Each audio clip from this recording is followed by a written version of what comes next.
পাপিয়া, মা এসেছে। হ্যাঁ, ভালোই হলো মা এসছে। ভালোই হলো মা এসেছে। তোমার কদিন রেস্ট হয়ে যাবে, তোমার শরীরটা এমনি ভালো নেই কো। তা মা সমস্ত কাজকর্ম যেগুলো আছে করে নেবে, আর তুমি দুদিন রেস্ট করবে। কি বলছো তুমি এসব? আরে মা তো শুধু শুধু বসেই থাকবে, তা যদি ঘরের কাজগুলো করে দেয় তাতে ক্ষতি কি আছে? তুমি বরঞ্চ দুদিন রেস্ট পেয়ে যাবে, তুমি একটু আরাম করতে পারবে। আর কাজের মেয়েটাকেও দুদিন আসতে হবে না, মা সমস্ত বাড়ির কাজগুলো করে দেবে। এই, তোমার মাথা ঠিক আছে? তুমি আজে বাজে বকছো কেন? তুমি শিগগিরই মাকে সরি বলো। আর আমি থাকতে মা কেন কাজ করবে? আরে আমি খারাপ কি বলেছি? আমি তো ঠিকই বলেছি। না, আমি তো সরি বলবো না। জামাই তো ঠিকই বলেছে। আমি তোর হাতে হাত লাগিয়ে দু চারটে কাজ করে দিলে ক্ষতি কি আছে? এই নিয়ে তোরা ঝামেলা করিস না।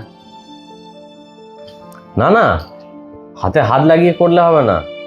ও আপনার সঙ্গে কোনো সহযোগিতা করবে না, যা কাজ আছে সব আপনাকে একাই করতে হবে।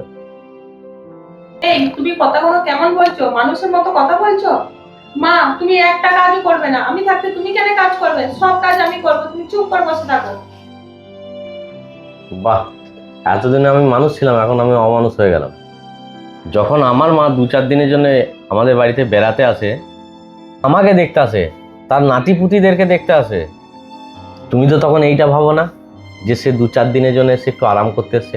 এই বৃদ্ধ বয়সে এসে তাকে তুমি বাড়ির সমস্ত কাজ করা, তোমার লজ্জা লাগে না তখন? আর আজ যখন তোমার মাকে আমি কাজ করতে বলছি, তখন তোমার খুব গায়ে লাগছে না? তখন আমি অমানুষ হয়ে যাচ্ছি। তোমার মাটাও যেমন তোমার কাছে মা, আমার মাটাও তেমন আমার কাছে মা। তাহলে তোমাকে আমার মায়ের সঙ্গে তোমার মায়ের মতন ব্যবহার করতে হবে, তবে তো আমি তোমার মায়ের সঙ্গে মায়ের মতন ব্যবহারটা করব। তুমি নিজেরটাই শুধু বুঝছো, আর আমার দিকটা কোনো সময় তুমি দেখছো না তাকিয়ে। সুতরাং তোমার মাকে যদি থাকতে হয়, তাহলে বাড়ির সমস্ত কাজ করতে হবে। এখানে থাকবে কি না থাকবে সেটা সম্পূর্ণ তোমার ব্যাপার। তুমি ঠিক করবে তোমার মা এখানে থাকলে কাজ করবে, আর না হলে বাড়ি চলে যাবে। সেই জন্যই আমি তোমাকে বলছি যে তুমি যেমন আমার মায়ের সঙ্গে ব্যবহার করো, তুমি যেমন মানুষের সঙ্গে করবে, তুমি সেরকম ফেরত পাবে। তুমি যদি আমার মায়ের সঙ্গে ভালো ব্যবহার করতে, তাহলে তোমার মাও আমার কাছ থেকে ভালো ব্যবহারটা পেত।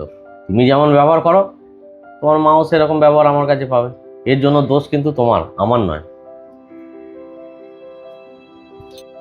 আমাদের ভিডিওটা কেমন লাগলো অবশ্যই কমেন্ট করে জানাবেন। আর ভালো লাগলে শেয়ারের মাধ্যমে ছড়িয়ে দেবেন। মা কিন্তু আলাদা হয় না, সব একদম মাই তাই, সমান। সব মাই সমান। আর অনেক সংসারে এই সমস্যা কিন্তু আছে। তো আমি বলবো যে সবাই ভালোভাবে চলুন, ভালোভাবে থাকুন, আর সবাইকে নিজের মায়ের মতন ভেবে এগিয়ে চলুন।